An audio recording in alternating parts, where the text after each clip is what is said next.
നമസ്കാരം. നമ്മുടെയൊക്കെ ഒരു ദിവസം തുടങ്ങുന്നത് തന്നെ ഒരു ഗ്ലാസ് ചൂട് ചായയിലോ കാപ്പിയിലോ ആണല്ലോ, അല്ലേ? ശരിക്കും അതൊരു വെറും ശീലം മാത്രമല്ല കേട്ടോ. ഇന്ന് നമ്മൾ ഈ എക്സ്പ്ലെയിനറിലൂടെ അന്വേഷിക്കാൻ പോകുന്നത് ഈ പാനീയങ്ങൾക്ക് പിന്നിലെ രസകരമായ ശാസ്ത്രവും നമ്മുടെ നാട്ടിലെ പാനീയ സംസ്കാരവുമൊക്കെയാണ്.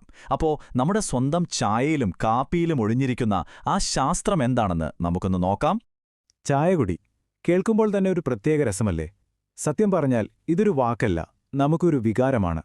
നമ്മുടെ നാട്ടിലെ കവലകളിലെ ആ ഒരു ബഹളം, തട്ടുകടകളിലെ ചൂടുള്ള ചർച്ചകൾ, ഇതൊക്കെ ഓർമ്മ വരുന്നില്ലേ?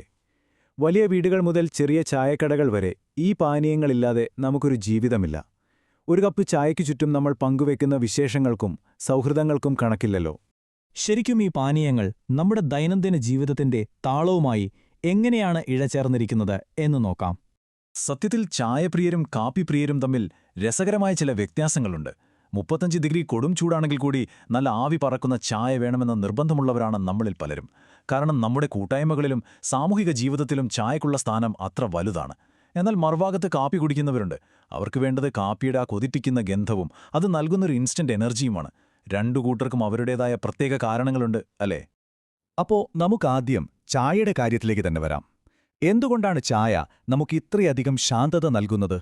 ശരിയായ അളവിലാണെങ്കിൽ ചായയ്ക്ക് ഒത്തിരി ആരോഗ്യഗുണങ്ങളുണ്ട് കേട്ടോ.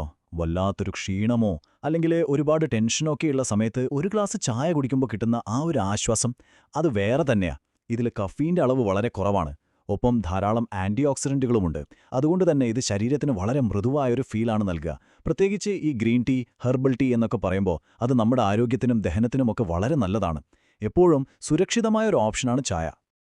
പക്ഷേ ഒരു പ്രധാന കാര്യം നമ്മൾ മറക്കരുത്. അമിതമായാൽ അമൃതും വിഷം എന്ന് കേട്ടിട്ടില്ലേ? ചായയുടെ കാര്യത്തിലും അത് അങ്ങനെ തന്നെയാണ്. ദിവസവും ഒരുപാട് ചായ കുടിച്ചാൽ അത് അസിഡിറ്റിക്കും ചിലപ്പോൾ തലവേദനയ്ക്കും വരെ കാരണമാകാം. മാത്രമല്ല നമ്മുടെ ഉറക്കത്തെയും അത് സാരമായി ബാധിച്ചേക്കാം. മറ്റൊരു പ്രധാന പ്രശ്നം എന്താണെന്ന് വെച്ചാൽ ശരീരത്തിലേക്ക് ഇരുമ്പ്, അതായത് അയൺ ആഗിരണം ചെയ്യുന്നത് തടസ്സപ്പെടുത്താനും ഇതിന് കഴിയും. പിന്നെ നിറയെ പഞ്ചസാരയൊക്കെ ഇട്ട് കടുപ്പത്തിൽ കുടിക്കുന്നത് ദീർഘകാലാടിസ്ഥാനത്തിൽ തീർച്ചയായും ആരോഗ്യത്തിന് നല്ലതല്ല. അപ്പോൾ ചായയുടെ കാര്യങ്ങൾ നമ്മൾ കണ്ടു. ഇനി നേരെ കാപ്പിയുടെ വിശേഷങ്ങളിലേക്ക് പോയാലോ? കാപ്പിയുടെ കാര്യം പറയുമ്പോൾ ആദ്യം മനസ്സിൽ വരുന്നത് ആ കിടിലൻ മണവും രുചിയുമല്ലേ? ഒരു കപ്പ് കാപ്പി കുടിച്ചാൽ അപ്പോൾ കിട്ടും നമുക്ക് വേണ്ട ആ ഒരു ഊർജ്ജം. വിദ്യാർത്ഥികളായാലും ഓഫീസിൽ തുടർച്ചയായി ജോലി ചെയ്യുന്നവരായാലും കാപ്പിയെ ഇത്രയധികം ആശ്രയിക്കുന്നത് വെറുതെയല്ല. അത് ഉറക്കം മാറ്റാനും നല്ല ഏകാഗ്രതയോടെ ഇരിക്കാനും നമ്മളെ സഹായിക്കുന്നുണ്ട്. അളവ് കൃത്യമാണെങ്കിൽ ഇതിൽ നമ്മുടെ ആരോഗ്യത്തിന് വേണ്ട ആൻറ്റി ഓക്സിഡൻറ്റുകൾ അടങ്ങിയിട്ടുണ്ട് എന്ന കാര്യം നമ്മൾ ഓർക്കണം. എങ്കിലും കാപ്പിയുടെ കാര്യത്തിലും ഈ പറഞ്ഞ പോലെ ഒരു അതിർവരമ്പ് സൂക്ഷിക്കേണ്ടതുണ്ട്. പരിധി വിട്ട് കഫീൻ ശരീരത്തിലെത്തിയാൽ അത് നമ്മളിൽ വല്ലാത്തൊരു അസ്വസ്ഥതയും ഉത്കണ്ഠയുമൊക്കെയുണ്ടാക്കും. ഹൃദയമിടിപ്പ് അസാധാരണമായി വേഗത്തിലാകാനും സാധ്യതയുണ്ട്. പതിവായി ഉയർന്ന അളവിൽ കാപ്പി കുടിക്കുന്നത് നമ്മളെ അറിയാതെ തന്നെ അതൊരു അഡിക്ഷനിലേക്ക് കൊണ്ടുപോകും. പിന്നെ ഇടയ്ക്കിടെ കടുപ്പത്തിൽ കുടിച്ചാൽ വയറിനും അത് നല്ല പണി തരും കേട്ടോ. ഇതൊക്കെ കേൾക്കുമ്പോൾ ഇപ്പോൾ നിങ്ങളുടെ മനസ്സിലും ഇതേ ചോദ്യം വന്നിട്ടുണ്ടാകും. അപ്പോൾ ഇതിലേതാണ് ശരിക്കും പൂർണ്ണമായും നല്ലത്, ചായയോ അതോ കാപ്പിയോ? എന്താണ് നിങ്ങൾക്ക് തോന്നുന്നത്? സത്യം എന്താണെന്ന് വെച്ചാൽ ഇവർ രണ്ടും പൂർണ്ണമായും കുറ്റമറ്റതല്ല എന്നതാണ്. ഇതിൻ്റെ ഗുണവും ദോഷവും ഒക്കെ ഇരിക്കുന്നത് അത് കുടിക്കുന്ന വ്യക്തിയെയും കുടിക്കുന്ന അളവിനെയും ആശ്രയിച്ചാണ്. അതുകൊണ്ടാണ് സന്തുലിതാവസ്ഥ അഥവാ മിതത്വം വളരെ പ്രധാനമാണെന്ന് പറയുന്നത്. അതെങ്ങനെ പ്രാവർത്തികമാക്കാം എന്ന് നോക്കാം. ഇതൊരു വലിയ ബുദ്ധിമുട്ടുള്ള കാര്യമൊന്നുമല്ല. ലളിതമായ 3 കാര്യങ്ങൾ ശ്രദ്ധിച്ചാൽ മതി.